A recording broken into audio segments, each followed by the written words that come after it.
देवभूमि उत्तराखंड, जो अपने खूबसूरत हिमालय के लिए फेमस है, आज कूड़े के पहाड़ों और बढ़ते प्रदूषण के लिए चर्चाओं का विषय बनी हुई है।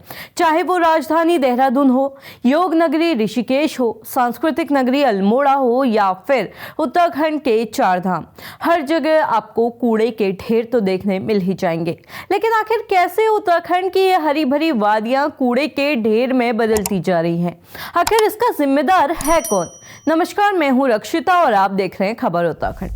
हर रोज आपके घर के बाहर नगर पालिका की गाड़ी तो जरूर आती होगी, लेकिन घर घर से कूड़ा उठाने के बाद इसे हमारे ही आंगनों में इकट्ठा कर दिया जाता है। हमारे ही जंगलों में डंपिंग जोन बनाकर कूड़े के पहाड़ खड़े कर दिए जाते हैं। आज उत्तराखंड में हरे भरे पहाड़ों की जगह कूड़े के ढेर के पहाड़ दिखना काफी ज्यादा आम हो गया है। हाल ही में योग नगरी ऋषिकेश से कूड़े के पहाड़ की कुछ तस्वीरें सामने आई, लेकिन ये सिर्फ राज्य के एक शहर का हाल नहीं है, बल्कि यहाँ हर जिले की स्थिति कुछ ऐसी ही है। ऋषिकेश में गंगा नदी से महज 250 मीटर दूर 40 से 45 मीटर का ये ऊंचा कूड़े का पहाड़ बन गया है, जो पर्यावरण के लिए एक गंभीर खतरा तो है ही, साथ में ये लोगों की हेल्थ पर भी काफी ज्यादा नेगेटिव इफेक्ट डाल रहा है। कई दफा तो इन कूड़े के पहाड़ों में आग भी लग जाती है, जिस पर काबू पाना बड़ा मशक्कत भरा रहता है। उदाहरण के तौर पर 4 अप्रैल 2022 की दोपहर देहरादून के ट्रीटमेंट प्लांट के अंदर कूड़े में लगी आग को ही ले लें। इस आग पर 3 घंटे की मशक्कत के बाद फायर ब्रिगेड ने थोड़ा काबू पाया, लेकिन ये आग की लपटें सिर्फ ऊपर से दिखना बंद हुई थी। कचरे का पहाड़ इसके बाद भी अंदर ही अंदर धधक रहा था, जिसकी वजह से लगातार जहरीला धुआं आसपास के इलाके में फैला और अगले दिन भी आग पर काबू नहीं किया जा सका।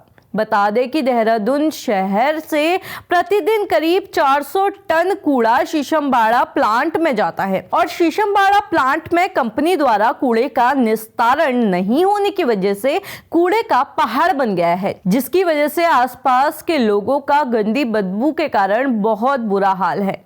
ये सिर्फ एक उदाहरण नहीं है, ऐसा ही कुछ अल्मोड़ा के ट्रीटमेंट प्लांट में भी होता है। यहाँ भी ट्रीटमेंट के नाम पर कूड़ा इकट्ठा कर दिया जाता है और उसमें आग लगा दी जाती है, जो सारे इलाके में फैलकर हवा को प्रदूषित करती रहती है। इसके साथ ही आपको शहर में जगह जगह लगे कूड़े के ढेर तो आमतौर पर दिख ही जाएंगे। बता दें कि केदारनाथ में साल 2024 में अब तक 17.50 टन कचरा पैदा हुआ है। एक अनुमान के मुताबिक उत्तरकाशी के गोविंद पशु विहार वन्य जीव अभ्यारण्य में आने वाले 5000 से ज्यादा परिवारों के साथ पर्यटक लगभग 15 मीट्रिक टन से ज्यादा कूड़ा उत्पन्न करते हैं। रुद्रपुर में जहां हर दिन 105 से 118 मीट्रिक टन कूड़ा पैदा होता है, तो वहीं बद्रीनाथ पंचायत ने इस साल कुल 180.70 टन कूड़ा इकट्ठा किया।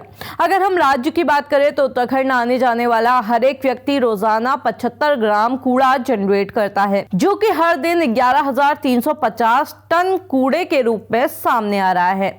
उत्तराखंड के शहरी इलाकों में रहने वाला एक व्यक्ति 300 ग्राम कूड़ा रोजाना जनरेट करता है और वहीं गांव में रहने वाला व्यक्ति 200 ग्राम प्रतिदिन। पर नगर पालिकाओं को इसकी कोई चिंता नहीं है। घर घर से लाए गए इस कूड़े का कोई सही ट्रीटमेंट तो हो नहीं पाता और लगातार इस कूड़े को एक ही जगह पर डंप करने की वजह से यहाँ कूड़े का पूरा पहाड़ तैयार हो जाता है, जिसमें बाद में या तो आग लगा दी जाती है या ऐसे ही ये सड़ता गलता रहता है। अब कई जगह कूड़े के निष्पादन की योजनाएं तो हैं, पर उनको सही तरह से फॉलो नहीं किया जाता। तो ये तो हुई शहरों की बात। इस कड़ी में अगर हम गंगोत्री ग्लेशियर से लेकर नैनीताल झील की बात करें, तो यहाँ का बढ़ता प्लास्टिक कचरा न सिर्फ दूषित पर्यावरण बल्कि यहाँ के बढ़ते तापमान की वजह भी बन रहा है। साथ ही इस कूड़े के चलते पर्वतों से निकलने वाली ज्यादातर नदियों के अस्तित्व पर भी अब खतरा मंडराने लगा है। केंद्रीय प्रदूषण नियंत्रण बोर्ड की एक रिपोर्ट की माने तो उत्तराखंड ठोस कचरा प्रबंधन के मामले में देश के सबसे पिछड़े राज्यों में से एक है। सरकार को जरूरत है कि वो कूड़ा प्रबंधन की दिशा में कदम बढ़ाए। सरकार के साथ साथ ये हमारी भी जिम्मेदारी है कि हम अपने घर से निकलने वाले कचरे का सही प्रबंधन करें। इसके अलावा जब भी आप पहाड़ों में घूमने जाएं या जंगलों में पिकनिक मनाएं तो अपना कचरा अपने साथ वापस लेकर आए। आप देख रहे थे खबर उत्तराखंड। अगर आप हमें फेसबुक पर देख रहे हैं तो हमारे पेज को फॉलो करना बिल्कुल ना भूलें। अगर आप हमें यूट्यूब पर देख रहे हैं तो हमारे चैनल को लाइक, शेयर और सब्सक्राइब भी जरूर कर लें।